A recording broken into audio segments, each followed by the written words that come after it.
नमस्ते everyone, welcome back to SNR family fitness blog. So guys, एक नई video के साथ आज हम वापस आ चुके हैं अपने चैनल पे।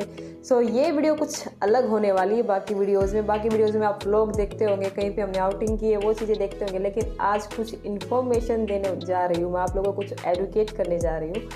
आज हम बात करेंगे योगा के ऊपर। जो भी हमें थोड़ी बहुत इन्फॉर्मेशन कहीं से मिली है, कहीं से नॉलेज हमने गेन की है, उस नॉलेज को मैं आप लोगों के साथ शेयर करना चाहती हूँ। सो गाइज, योगा करने से पहले हमारे अंदर एक ही सवाल आता है, हम योगा क्यों करें। योगा का मीनिंग है, उसकी डेफिनेशन है, वो बाद की बातें हैं। सबसे पहले हमें ये चीज़ पता होनी चाहिए, योगा को ही क्यों करें हम। अगर आपका एक यही पॉइंट ऑफ व्यू है कि हाँ हमें योगा करके फिट रहना है, तो फिट रहने के लिए तो हमारे पास बहुत सारे ऑप्शंस हैं। आप अपना बॉडी वर्कआउट भी कर सकते हो, आप जिम ट्रेनिंग भी कर सकते हो, एरोबिक्स भी कर सकते हो, जुम्बा भी कर सकते हो। We have lots of options.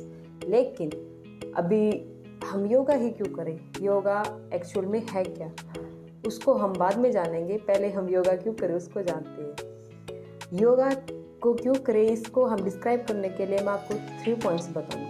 उन 3 पॉइंट्स के बेसिस पे आप एनालाइज कर पाओगे आपको योगा करना चाहिए या एक्सरसाइज करनी चाहिए। तो हमारा फर्स्ट पॉइंट है, योगा के द्वारा हम अपने आप को जान पाएंगे। अब बहुत सारे लोग बोलेंगे, कमेंट आएंगे हमारे पास भी, क्या हम अपने आप को ही नहीं जानते। नहीं, आप अपने आप को जानते हो, लेकिन आप अपने आप को, जो आप लोगों ने खुद को क्रिएट कर रखा है, उसको जानते हो। जो एबिलिटीज, जो आपके अंदर क्षमता थी, मतलब भगवान ने जो चीज़ें थी, आप अंदर कोई लिमिटेशन लगा के नहीं भेजा था आपको, वो लिमिटेशन हमने खुद क्रिएट की है। जो भी चूज़ किया हमने अपनी लाइफ में, वो हमने खुद किया है। अगर हाँ भाई मैं सिर्फ 4 घंटे ही काम करूँगी, मैं सिर्फ इतनी, मतलब दिन में इतना ही पढ़ पाऊँगी, इतने ही पेज है मेरी कैपेबिलिटी या मेरी कैपेसिटी इतनी ही है कि मैं सिर्फ 10 पेज ही पढ़ पाऊँगी एक दिन में। लेकिन हमारे लाइफ में ऐसा भी टाइम आया होगा, जैसे एग्ज़ाम के टाइम पे मोस्टली हमारे साथ होता ही है, अभी एक दिन में पूरी बुक को हम कवर अप कर लेते थे। क्या वो मतलब हमारी वो लिमिट होती, अगर मेरी ये लिमिट है भी, मैं सिर्फ 10 पेज ही पढ़ पाऊँगी, तो वो लिमिट वहाँ पे ब्रेक डाउन हुई है ना हमारी। सो गाइज, हमें जो योगा के थ्रू हमारी जो लिमिटेशन है ना, उसको हम ब्रेक डाउन करके हमारा जो लिमिटेड एक्सेस है, उससे हम अनलिमिटेड एक्सेस को प्राप्त कर पाएंगे। ये है योगा। जब योगा आपकी लाइफ में होना स्टार्ट हो जाएगा, तो योगा से आप अपनी एबिलिटीज़ को और एक्सपेंड करना स्टार्ट कर दोगे, आप अपनी लिमिटेशंस को ब्रेक डाउन करना स्टार्ट कर दोगे।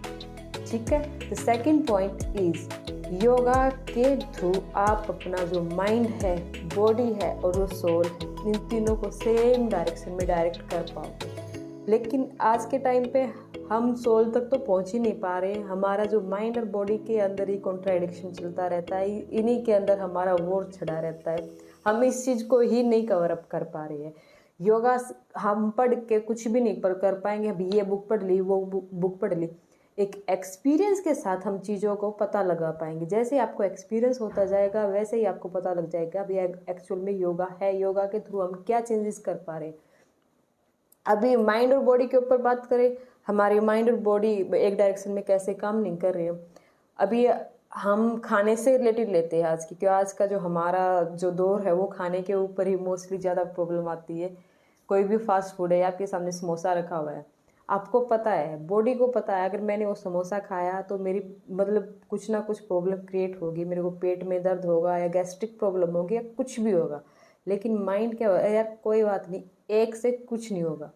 ठीक है। यही होता है कि हम अपने माइंड और बॉडी को एक डायरेक्शन में काम नहीं करने देते।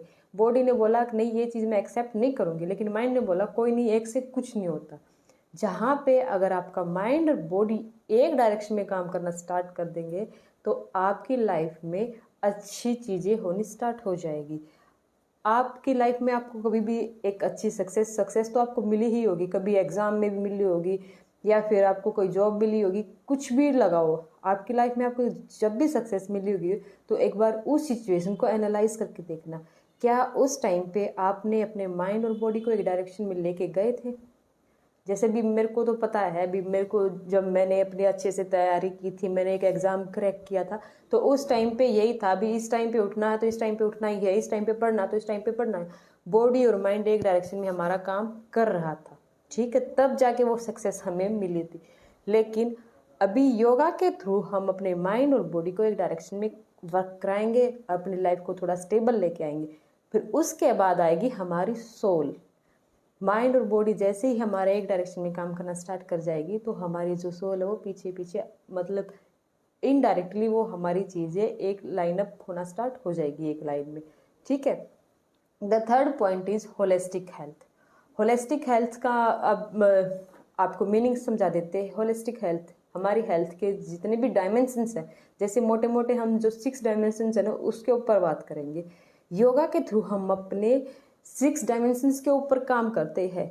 योगा का मतलब ये नहीं हम फिजिकली वर्कआउट करें, दिस इज योगा। आसन ही योगा नहीं है, योगा आपका जीने का एक पूरा तरीका है।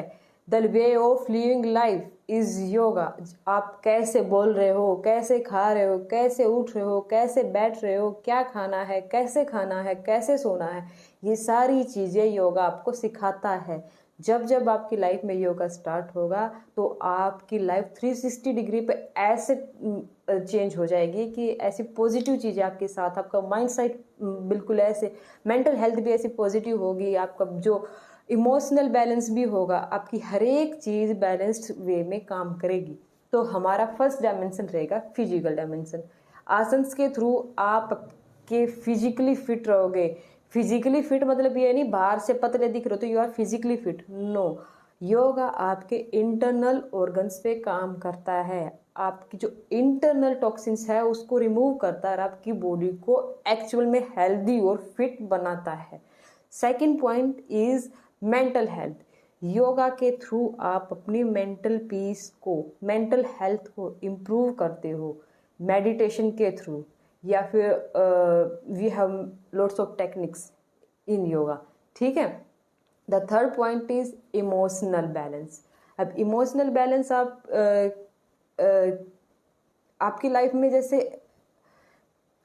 फिजिकल हेल्थ भी है और मेंटल हेल्थ भी है, लेकिन इमोशनली आप अगर आप स्टेबल नहीं हैं तो आप अपनी लाइफ में सक्सेस मिल जाएगी लेकिन उसको एंजॉय नहीं कर पाओगे। एक अंदर एक खालीपन रहेगा, एक इमोशनली डिस्टर्बेंस रहेगी, एक ऐसा लगेगा हाँ सब कुछ होने के बाद कुछ नहीं है। तो योगा के थ्रू ही आप अपने इमोशंस को कंट्रोल कर पाओगे, अपने इमोशंस को बैलेंस कर पाओगे। The fourth point is spiritual point है हमारा जी, स्पिरिचुअल हेल्थ है, स्पिरिचुअल डायमेंशन है हमारा, स्पिरिचुअलिटी। योगा हमारी स्पिरिचुअलिटी को भी इम्प्रूव करती है। योगा से हम थोड़ा स्पिरिचुअल भी होना स्टार्ट हो जाते हैं। जैसे इसकी जो फिलोसफिकल बुक्स है, जो फिलोसफी है, जैसे उसको पढ़ना स्टार्ट करेंगे इसमें बहुत सारी ऐसी चीज़ें जैसे हमारे वेद है, उपनिषद है, भागवत गीता है, इससे हमें पता लगता है हमें हमारे जो कर्मा है, हमारे जो भगवान है, मतलब उस पे ट्रस्ट, उस पे फेथ करना सिखाता है हमें योग।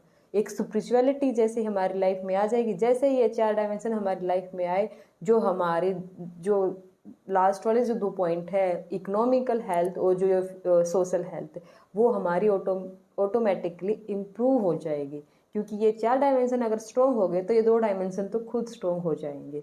सो गाइज ये मेरे कुछ पॉइंट्स थे जो मेरे को कुछ पता था थोड़ा बहुत, तो मैंने शेयर करने की कोशिश की है। अगर आपको वीडियो अच्छी लगे तो let me know. Thank you for watching.